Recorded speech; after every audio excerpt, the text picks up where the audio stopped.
Want a live interview with Viral Hip Hop News? Email me, Sam Ant, at dlsmediainc1@gmail.com. Let's go. Welcome to another episode of the Hip Hop Uncensored podcast. I'm your brother Ogar from Hip Hop News Uncensored, and sitting across from me is my co-host. What up, y'all? It's your man Sam Ant, CEO of Viral Hip Hop News. You're in the building for a very special edition of the Hip Hop Uncensored podcast. We got a special guest back in the building. I don't know the amount of times this woman has been on the podcast, but every time she comes on, we definitely enjoy it. Attorney Al-Shabezz is on the podcast. How you doing? Peace. Thank you for having me. It's always a pleasure being with the gods. Always a pleasure. And hopefully I can shine some light on some issues today. For sure. Definitely. So I seen I think a post you did on Threads, I think it's called. Yeah, Threads. Yeah, right. I don't know. I came across it and I'm like, oh wow. And it made me think to hit you up for the interview. But you were talking about the Diddy case. And I don't want to, misquote you because I didn't put the quote up here in front of me, but it was somewhere along the lines. I've been saying a couple of things. Which one? Okay.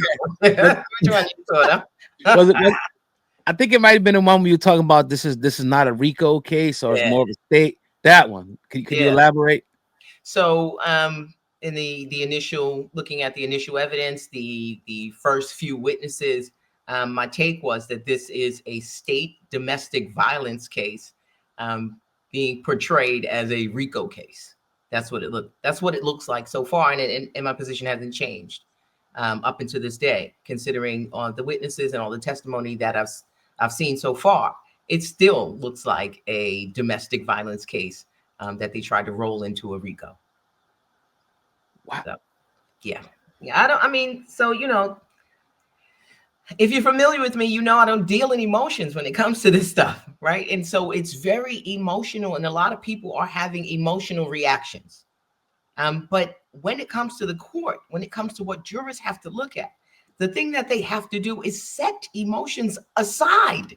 Mm-hmm. The judge is going to instruct them that you cannot have any sympathy for either side, for or against either side, cannot enter into your deliberations. So the fact that you think he's a monster, that these things that were done were atrocious, he's a despicable person, those are not factors that are going to satisfy the elements of the crimes that he's charged with.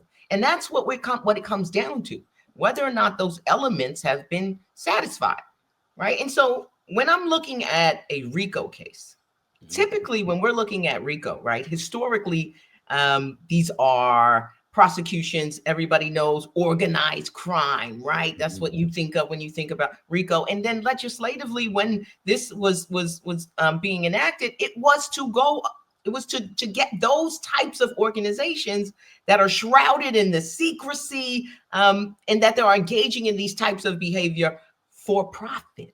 Mm-hmm. RICO is about commercial profit.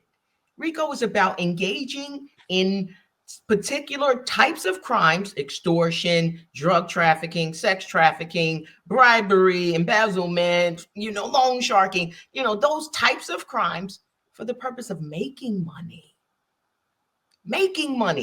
right? So if you're saying I'm sex trafficking, when we think of it in a RICO context, it's, I got these hoes and they gonna go make this money for me. Yeah. Right? I'm gonna put you out there, whether I'm put you on the straw, I'll put you on Backpage, I'm put you somewhere, and you gonna go, and the people that have sex with you are going to pay me. I'm not fucking paying them. Right. I'm not paying them. That's not how sex trafficking works. Sex trafficking, I'm making money. So I'm not, and the evidence so far does not support that. It supports that there is an individual who has means and access and has a very freaky lifestyle. And these are the things that he did to support that lifestyle. I still haven't seen the conspiracy.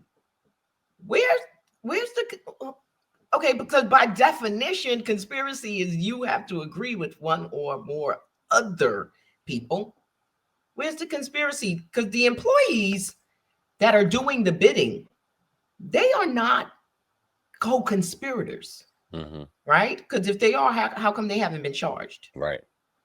They haven't, not only have they not been charged, we see them coming to testify. We don't even hear that they're testifying under immunity deals, right? So we saw the Punisher come and testify. He testified that he engaged in, I don't know, however many freak-offs with Cassie, right? And so if we accept that she was not able to consent, then didn't he rape her too? Ooh, wow. I mean, yeah.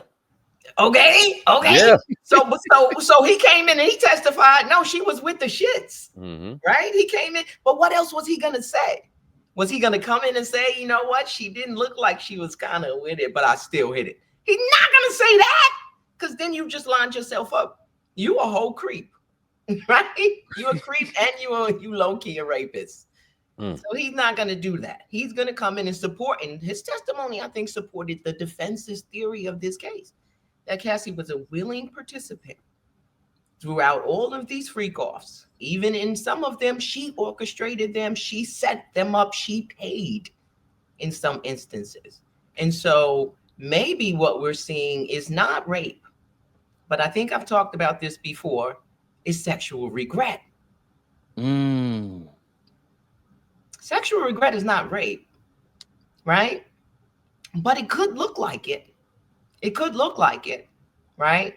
But from what I can see, I have not been convinced beyond a reasonable doubt that this is a RICO case that involves sex trafficking or even drug trafficking, right? Because the drugs that they were talking about, he was buying drugs for his personal use.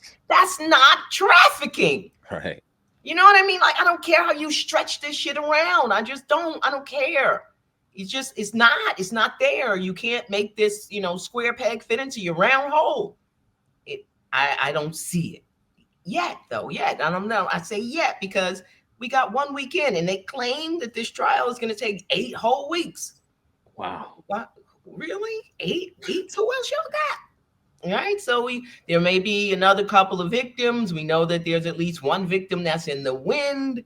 I know there's going to be a therapist or some type of mental expert who's going to come in and try to explain battered women syndrome and why a woman wouldn't leave. But you know what? There were plenty of people that left. Yep. There were plenty of people that left and no harm came to them. They were like, you know what? I don't want to be a part of this shit anymore. And no harm came to them. Extortion. Okay, so Cassie's mother paid him $20,000. She got her money right back. Nobody's reporting that though, right? Because we got these sensational little, bloggers and half wannabe journalists that are out there half reporting for clicks and likes. And the extortion has been proven because his mother wired the money to Diddy to his business, and she was an artist. And he said that she owed money that she had to recoup. Now listen, that shit could have been completely bullshit. Right? Exactly. Right. Completely bullshit because he's a petty little man, right? And he didn't need no 20 stacks from these people, and which is probably why he sent it back. But that's still all. It supports the theory that he's just a jealous person, right? Who does petty little shit because he can. That's not criminal. It might be immoral, right? It might be immoral, but I don't think it rises to the level of criminality. So we talked about because we've talked about Diddy's case previously prior to the trial beginning. And we talked about the government's percentile when it comes to winning these cases, and we had a very high upper 90s. As of right now, we've seen it from the outside looking in, and your expertise, you haven't seen it yet, but there is still time. In your experience, do you typically see the federal government kind of, I'm gonna say for right now, slow playing this, or if they really had something substantial to fit their case of RICO or trafficking or drug trafficking or those things, would we have seen these things a little earlier, or does it usually take this type of time before everything starts getting rolled out? I think this is their case. Woo. I think this is their case. I really don't think they have much more than what they have alleged in their opening, that this is going to be about this individual. And they say I don't know how they say that this again is a conspiracy. This is one person. Is one person. I just don't see it. And I think the last time we talked about it, we said it would come down to consent, right? It would come down to whether or not these women were willing participants, or whether or not they were forced, or this was coercion, or they were under duress. And up until this point, I haven't seen anything that suggests beyond a reasonable doubt, right, that this was a coerced behavior on Cassie's part, right? Because she had the agency. Let's just talk about this for a second. She had the agency to have relationships with other men. And I mean, if you're terrified and you are, that's not how you move. If you are in a relationship where you are suffocating and you can't make moves, you don't engage in other relationships with other people out in the open and things of that nature. She had agency to do a lot of things that women who are under the thumb of an abusive person do not get to do. Right now, I'm not saying she had I'm not excusing the violence that we've all seen. I'm not excusing that at all. Absolutely not. But what I'm saying is that is a state domestic violence issue. It should long ago should have been prosecuted by the state. And since it wasn't, it's now too late. Statute of limitation has run on that, which is why they can only bring a RICO. Wow. What do you think about his defense lawyer, their strategy? He did get a woman on the team. They said she was a bulldog attacking. What do you think of their strategy? We can't really watch it, but we can only read. So what's your expertise on the way they're attacking the case, in particular attacking like through the cross-examination portion? Listen, cross-examination is the crucible to truth. It is the most important part of any trial. Direct examination is always going to go smooth, right? For the most part, because that's your witness. Right. When you think about someone like a Dawn Rashad, they met with her 8 times. So I've tried cases in the Southern District. I know how they prep their witnesses. And you need to meet with someone 8 times because they can't get their story straight. So you got to meet with them over and over again because no, you didn't get it right. You didn't get it right the last time. You didn't get it right the last time. You didn't get it right the last time. And then maybe by the 7th or the 8th, you're getting closer to what we need you to say, which is why that shit falls apart on cross-examination. That's why cross is so important, right? Because you're not going to see the holes on direct. Effective cross-examination. So I think they're doing what they need to do. I don't think all of them are equally skilled at cross-examination. I think we saw the difference in their approaches. When you see Nicole Westmoreland, she's taking your throat. She's going for the jugular, right? She understands the importance of impeaching, and it's a skill. Right. And a lot of lawyers don't know. They think they just go right into it. No, there's a buildup when you are trying to impeach someone. Right. And I think I posted the 3 C's of impeachment. You don't just go to confronting someone. You have to get them to confirm the shit they said before. You get them to credit that that's what they said. And when they said it, that their memory was fresher then than it is now. Then you confront them with the shit they said now, which is inconsistent with what they said before. It's a buildup to it. It's an art to it, right? And I don't see all of them doing that. I don't see all of them starting with what we call closed questions, right? When you're on cross-examination, you should not be asking open-ended questions. Open-ended questions elicit too much information, right? I'm on cross. I know what I need from you. So here's how I get it. Isn't it true that this happened? And weren't you also here? The only response I want from you on cross is yes or no. Right. Because that's how you control a witness on cross. You never ask a witness a question you don't already know the answer to. That's why you don't ask open-ended questions, right? So I think some of them are doing a really good job. And I think as this plays out and we get to see who is more adept at cross-examination, we will see more of them, right? We'll see them doing more. Because I think, I'm sure that Mr. Combs is going to be watching and seeing who he thinks is the most effective at cross-examination. And I'm sure he will tap them to do more of the crosses. And we'll see that play out as the weeks go on. Absolutely. I'm still here. I don't know what happened to my camera. I do apologize. I'm like, I'm loud and clear, and I'm gonna get it together. I'm here with you, Mr. Shabezz. I got you. All right, good. I wanna ask you about, because we seen Kid Cudi. Yeah. He testified yesterday, and I thought, if anything, because of the rumors and the allegations that we've heard over the years about Diddy and Cudi, that may be a smoking gun in favor of the prosecution that could maybe tie Diddy up to some type of organized crime and everything like that. And from what we gathered yesterday, that seemed, honestly, in my opinion, lean toward the defense's side as well, and their advantage as well. So can you speak about Kid Cudi's testimony to the best of your knowledge, as much as you have gathered in it? What was your thoughts prior to it? Are you kind of on my side thinking that may have been something, or did you know it was kind of like, man, I don't know if they got something all along?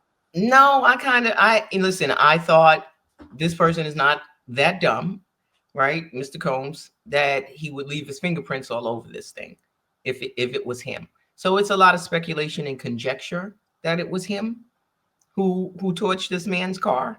But even if we accept that it was him, this is his jealous rage. Right. This is just consistent with his behavior in the relationship as a jealous, violent paramour. That's what that is. It doesn't sound like a RICO. You're like, I'm gonna torch your car if you don't run me 10 stacks. Right? That's when we're bordering on racketeering, right? Because now I'm using my influence to make money, to get something commercial from you. And I don't, that's not what happened. I think the other part of what his testimony was, he admitted that Cassie, she played me too. Yeah. So she had some agency to play some people. So I mean, I think that I don't think the jury is gonna look away from that. I think that that's gonna land on them equally as hard as any other evidence that he may have said. Do you think the prosecution brought Kid Cudi in with the knowledge that he would say something like that, or do you think that kind of caught them off guard? Because I don't think anybody expected that. Of course not. They no way. It's and that's the other thing is, I don't even know what they're doing. Some of the testimony is cumulative. It's not adding anything. It's just corroborating what we already know, right? You bring in Dawn Richard to say that she witnessed some of these acts that Cassie already testified about. Why'd you call her? She wasn't helpful to the prosecution. In fact, she got her ass torn up on cross and made it look worse. And I think one of the things that the defense is going to do is not only to talk about the witnesses and how bad they are, but the prosecution, because these witnesses are a product of their fucking prep. Right? These witnesses are a product of their preparation. They're coming and testifying this way because this is how they prepared them to testify, right? And so if you think that the witnesses are problematic, then you also have to attribute that to the prosecution. This entire prosecution is problematic. I would have loved to see that Diddy hire 6 black women to go against 6 white women. Oh, baby. Oh man, he missed that opportunity because right. You see how Westmoreland went for it. Can you imagine? You want something done right, you get a black woman to do it, baby. That's what I'm saying. Yeah. Oh, man. Yeah, that's man. So do you think something triggered this? Like it was like a secret vendetta or something? Because if their case is not as strong, usually when the feds bring it, they bring it. Yeah. No. So why? I think the civil lawsuit put a lot of pressure on the Southern District to do something. To do something, right? A lot of people were like, "How could he get away with this? How come nobody's doing anything?" Right? And I think there was a lot of pressure from public outcry to do something, and so they did something, and they brought this case. It doesn't mean that it has the prosecutorial merit simply because they brought it. The government is good for bullshit. Right. And listen, I don't know if Trump, if he's convicted, if Trump might be like, you know what? I'm gonna Get my pardon man you. out there and get my boy Exactly, out because I've had my share of these allegations, Mm. right? Same types of allegations, maybe not the violence part, but certainly the sexual part. I've had my share of witch hunt trials, and you know how he feels about the Comey family, right? And one of the lead prosecutors in this case is James Comey's daughter. Mm. Wow. And so as far as he's concerned, you know, that whole tree is rotten. And the fruit from the tree is rotten too. So he very well may look at this and say, you know what, if the Comeys were involved, then this was not a legit prosecution. And he might pardon him. He might. Or give him some type of clemency. If he gets, you know, if he gets sentenced to jail, it's in the realm of possibility. Let me just say that. I wouldn't count it out. Now, me and my cousin, we were talking a couple of days ago about the case, and it seemed like to us that the federal government, they went in there, they raided Diddy's homes in pursuit of seeing something more than what it was, and all they found was a bunch of freaky ass videos between him, Cassie, and a bunch of other people. Right. And they said, okay, this is it. Now, we also know that Cassie was in the preparation of writing a book, or she even wrote a book and then settled for $20 million, and then all of a sudden this lawsuit came out. So we were saying that maybe we feel like the federal government may have pressured her into doing things that she may not have wanted to do. What do you think about that? 100%, 100,000%. She did not want to come and testify about any of this. Mm-hmm. None of that. If it was her choice, she would have took her 20 million and kept it pushing. Word. Right? I should say 30 million because she's supposed to be getting 10 million from the hotel. Right? Mm-hmm. So 30 million. She would took her 30 million and kept it. Like, who the hell wants to tell people that somebody peed in my mouth? Right. Like, who's volunteering for that shit in front of your husband? Right. And while pregnant, in front of your husband, who has to listen to how you was sleeping with another man in the act while he was calling you on FaceTime. Wow. Yeah. Wow. Well, I had one of my subscribers asked a question. They said, "Do you think this will change the way that sexual favors are done in the industry? Like, do you think it'll change the way people move?" No. Okay. No. The sex industry is $1 billion industry, and nothing has rocked it, changed it. Nothing.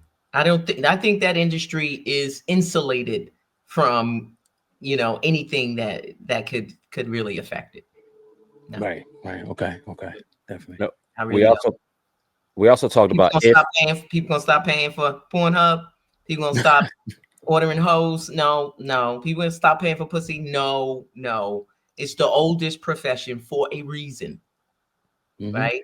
Yeah. My grandmother said, if you're a woman, you should never be broke. I don't subscribe to that. I'm just saying. There's power in it. We'll put it that way. I'm just saying. There's power in it. It's power. Look what Diddy's going through now with it, man. But okay. So we were talking about if Diddy were to get off of this case, would there be any ramification on his side towards the people that kind of spearheaded this witch hunt, so to speak, as far as social media's perspective or is concerned? Because it also seems like the public, like you said, the public outcry on social media had a huge influence on this whole situation happening. And there are some key names at the head of that, and we won't mention their names now, but do you think that Diddy will go ahead and legally look for some type of damages or defamation like we see other celebrities starting to do? I think if he beats this, he's going to want to put this behind him. I don't think he's going to want to drag this out, revisit it, have to deal with another lawsuit that deals with this. Because people don't really understand. When you file a lawsuit, that is a huge endeavor, right? Because then there's discovery, and you've got to start turning over shit, and then you got to start receiving stuff, and you got to review stuff. It's not just something you just do willy-nilly because you're angry. You know what I mean? So I don't really think he's going to do that. I know he's petty, but hopefully he's learned some things right throughout this process, and sometimes it's best to leave well enough alone. So let's think about this also. I don't think anything would change in terms of you know, what he can do in the industry. I think he can just go right back to being who the fuck he was, because he was the same person before this fucking trial. Everybody knew he was doing this shit. People knew. We may not have known the extent of it, right? But people knew that he was engaging in these types of. People knew about the Diddy parties. People knew about, the violence, and turned a blind eye to it and a deaf ear. You're not gonna care now. They could pretend to care while this trial is happening, but they don't really care. They don't. They don't. And memories. Everybody suffers from the great forgetting, right? 6 months after this trial, anybody gonna even think about this shit. Yeah, that's the truth, unfortunately. It'll be somebody else on trial. We'll be talking about Tory Lanez again, right? It'll be some other. Speaking of, I think his lawyers should need to stop robbing this man. That's all I'm gonna say. I'm throwing it out here. In my opinion, I think they need to get your hands out his pocket. That's what I say. Stop it. Stop. Just stop. Do your time. Get you some good earned merit time so you can get out early. Do whatever you got to do. Find your program, whatever you to try to get you out early. But these press conferences that you're having about witnesses who did not come show up for you at trial while you sat silent, and now you want to say that the woman who was testifying in your trial against you is the person you were protecting this whole time. Come on, man. What? Yeah, too little, too late. Don't even have the ring of truth. You want to talk about paying people? Who's to say you didn't pay this guy to say that, to say what he's saying? And that's why it won't fly. There's no independent verification other than him saying it. And that's not enough. The gunpowder thing, how big is that really? Because do they usually test that right after, or you can have opportunity to wipe it, wash it off, or throw the clothes away? So the fact that there was no gunpowder residue on him, is that big of a deal or no? So gunpowder residue can be dispersed in a number of different directions. It depends on a lot of different factors. Depends on the type of weapon, depends on what the night was like. Was it windy? Was it, anything like that? I don't know whether or not that is going to be the thing that says, no, you did not fire. So the evidence of the absence of a thing, right, is not going to say you can't prove a negative, right? You can't prove something didn't happen, right? So we use to prove it happened, but we cannot use it to prove it didn't happen. I know that that's hard to accept, but that's the logic, right? So if it was there, we could establish that you did fire the gun. But the fact that it's not there does not mean you did not fire the gun. It just means that we don't have the same type of evidence, right? It's a factor I would definitely exploit as a defense attorney at trial, right? I would exploit the fuck out of that. I would make a big deal as the fact that if anybody else that was around, did they get tested for gunpowder residue, right? I think his defense dropped the ball on this case. I said it all along. Unfortunately, we are traumatized people, and we keep putting our faith and our trust and our money into these attorneys that don't look like us and that can't tell our stories. They can't tell our stories, right? And they come in and they have these grandiose notions of the defense that they're going to craft, and it doesn't work.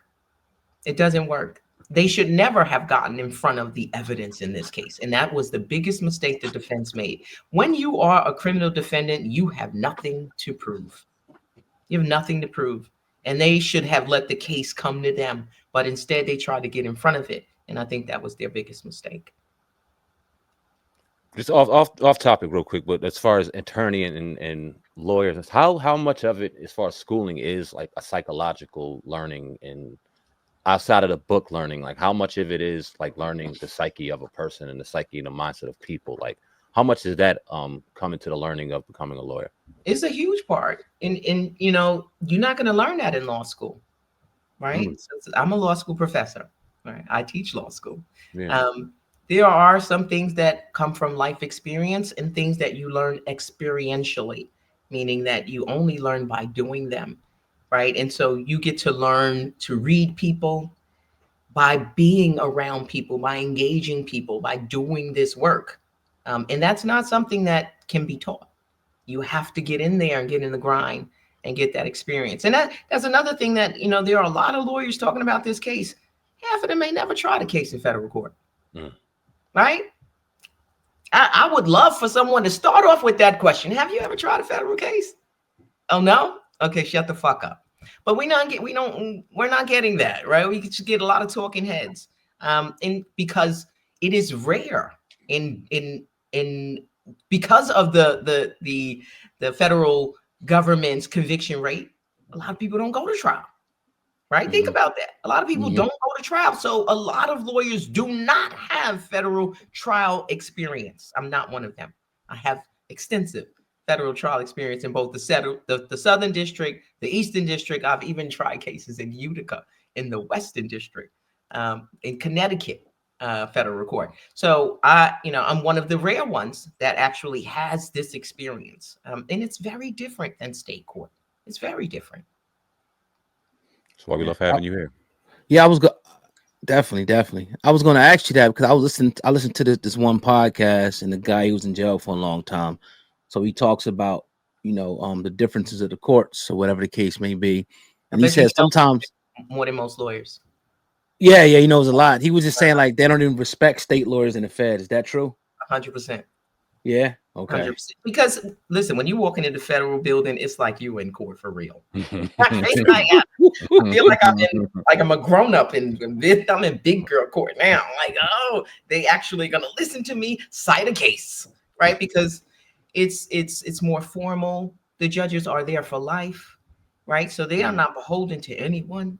It's apolitical, right? And so your odds of getting a astute judge who is going to listen to you and decide the case on the law, right, is far greater than if you walk into state court where you might find some former ADA judge who is like, yeah, they're going to be a second prosecutor in the case, right? So absolutely, I agree with him 1,000%. Yeah, you bring your A game when you go to federal court. You don't walk in there half cocked, because you will be embarrassed. You will be embarrassed. The judges do not play. And it seems like they're more thorough. Like the at least the prosecution is way more thorough. It's even intimidating. We went to a trial, ARAB's trial, and I thought I wasn't leaving the building. And I wasn't even on trial. It's intimidating. It is. It's very intimidating. And this judge is not playing any games. These judges, the federal judges, they are so on it. I don't know if you remember back when they were doing the bail applications, and I think Diddy should be out. He would be out if he had I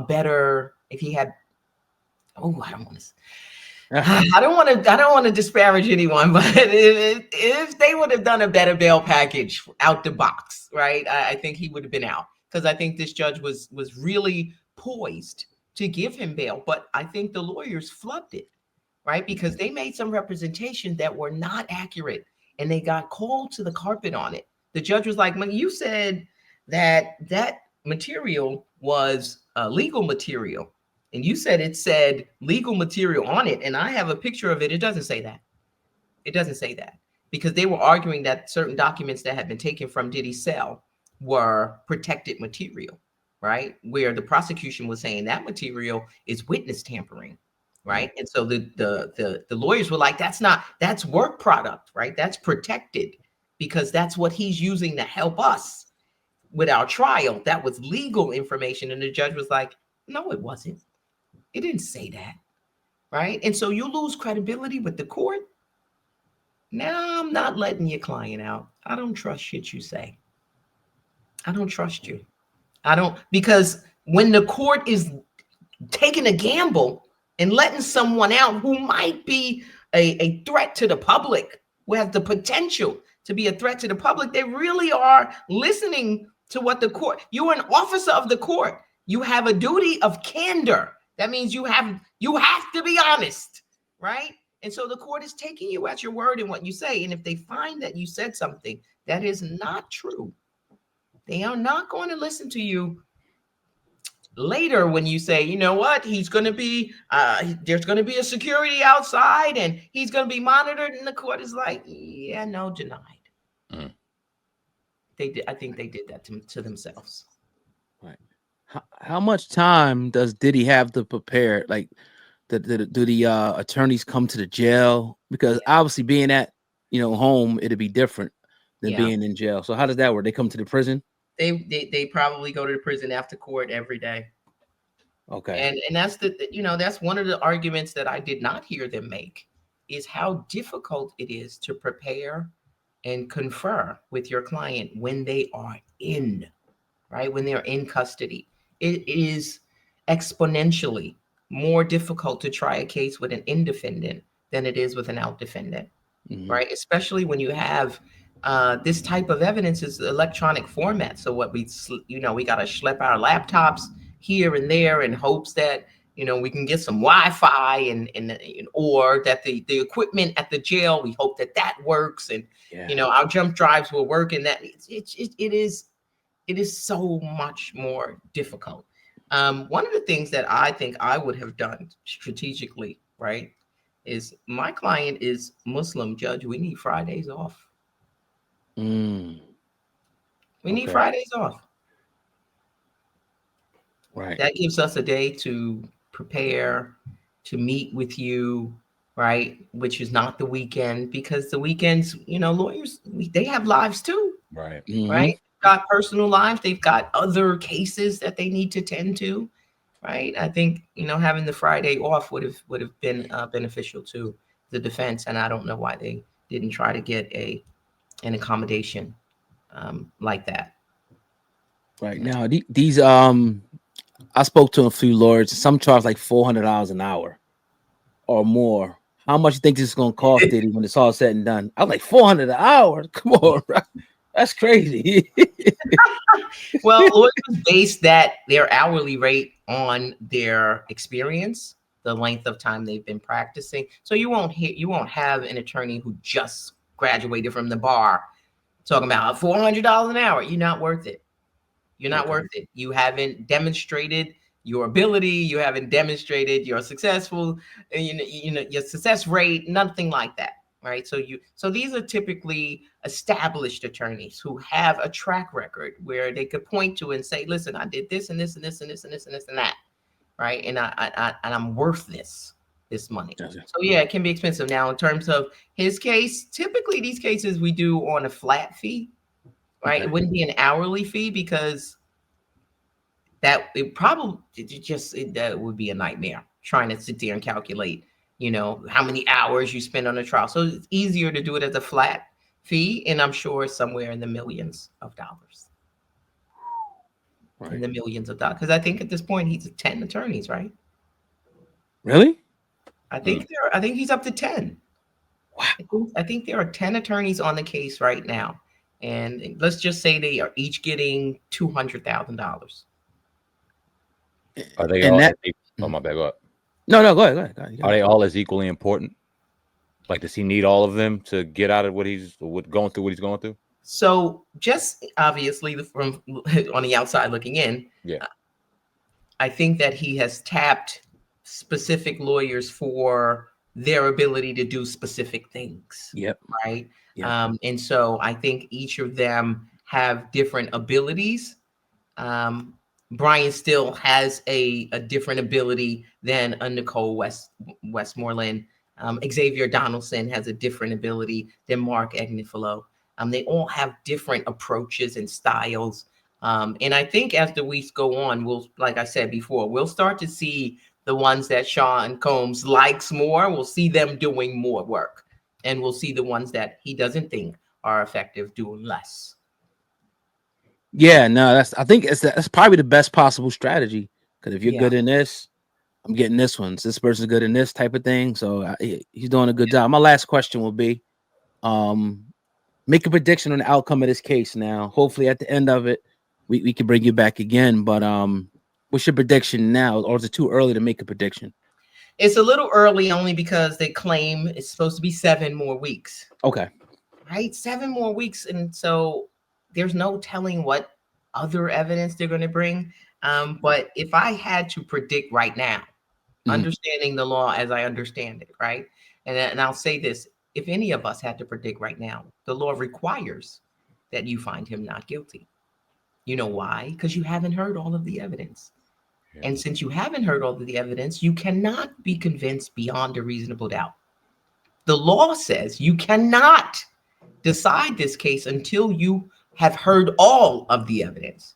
And since we haven't heard all of the evidence, he must be found not guilty at this point, right? So I'm still at not guilty, okay?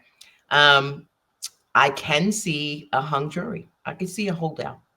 I could see a juror who is like, one or two who are like, you know what? This is morally repugnant. It's offensive, but it's not RICO. It's not a RICO. I could see that. I could see a hung jury. Now, hung jury, would that lean toward his side, or does it mean we got to do a whole nother trial? So hung jury would require the court to declare a mistrial, and then the prosecution would have to make a determination as to whether or not they would try this case again. That also would be a consideration as to whether they can get these witnesses to come back. You know, Cassie is off having a baby. I don't know that she's going to be wanting to come back, right? And so you're going to threaten her to come back, and you know, that becomes a little dicey. And so I don't know, you know, whether or not the DOJ would then step in and say, yeah, you had one bite at the apple and you didn't do it. That's that. Right. So I don't know that they would try it again. I doubt they would, honestly. I doubt they would try it again. My last question would be, in the event that it was a hung jury and it was a mistrial, is he immediately released, or is he still in prison until they make a determination of whether or not they're going to retry? So there would be a bail application made, right? And then the government would need to make a representation as to how long they would need before they would retry it, right? So the court can ascertain how long this person needs to sit in jail while they bring a new case, right? Try it again.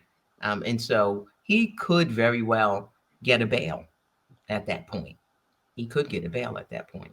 Gotcha. I think there would be a good argument for him to get a bail. Right. And another thing, they talk about the appeals being like the conviction rate's high, and you can confer this and I'll be done. But the appeal rate, you know, is also high when turning over cases on appeal. Can you kind of speak to that? Yeah, well, so appellate courts like to honor, right, the verdicts of the lower courts. They don't like to overturn unless there is a significant, right, or substantial error below, right? And so if there is no error, the court is not just going to sweep in and overturn the conviction because you don't like it. There has to be some legal basis for it.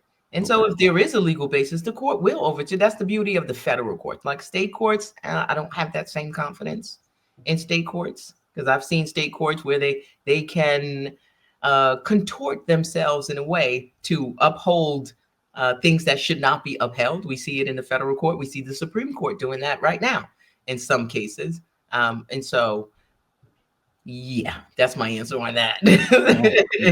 Appreciate it. Definitely appreciate you, like always. Yes. Definitely. Thank you for having me. Any questions? Yeah. You know, I'm here. I'm trying to dispel, you know, some of the misinformation and the disinformation that's out there. I've seen some bloggers, I've seen some things, and I'm just like, this didn't even happen in the trial, right? Yeah. It's like Diddy testified, and the judge went. I'm like, he didn't even what? Yeah. So people, please be careful about where you consume your information, because not all of it is accurate, right? And we don't want people out there espousing their thoughts and feelings based on misinformation. That's maybe why we're in this whole big mess now. Yeah, tell me that. We definitely appreciate you, Mr. Al-Shabezz, attorney Al-Shabezz, on the Hip Hop Uncensored podcast. Always a great one. Can't wait to talk to you next time. Likewise. Thank you for having me. Y'all be good.